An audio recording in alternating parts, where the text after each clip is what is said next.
নমস্কার, আমার ছোট্ট ইউটিউব চ্যানেলে আপনাদের স্বাগত। সাবস্ক্রাইব করে পাশে থাকবেন অনুরোধ রইল। আজকে আমার ছোট্ট একটি স্বরচিত কবিতা মনে থাকবে।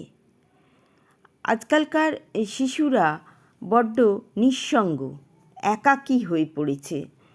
অনুপরিবার, বাবা মা ছাড়া কেউ নেই, বাবা মাও নিজের কাছে ব্যস্ত। তাদের মনের সঙ্গীর বড় অভাব, তাদের স্বাদ কিছুই মেটে না, তাদের মনের কথা বলার সুযোগও হয় না। আমি একটি ছোট্ট ছেলের কথা আপনাদের বলছি।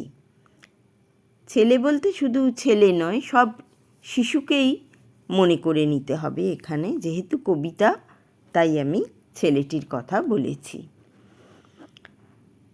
মনে থাকবে। জানলার ফাঁক দিয়ে টুকরো একটা চাঁদ এসে বসেছিল বিছানায়, দেখা যাচ্ছিল না। জোরালো আলো চোখ রাঙিয়ে চলে যেতে বলছিল। চাঁদ শোনেনি কারো কথা, খালি একটু একটু করে সরে বসছিল। হঠাৎ জোরালো আলোর চোখ রাঙানিটা বন্ধ হতেই চাঁদকে দেখে ফেলল ছেলেটা। দৌড়ে গিয়ে জড়িয়ে ধরল, অনেক আদর করল। একলা ঘরে বন্ধু চাঁদের কাছে মন খুলে দিল।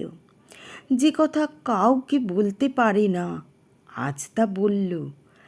জোরালো আলোর কাছে তো মন খুলতেই ইচ্ছে করে না।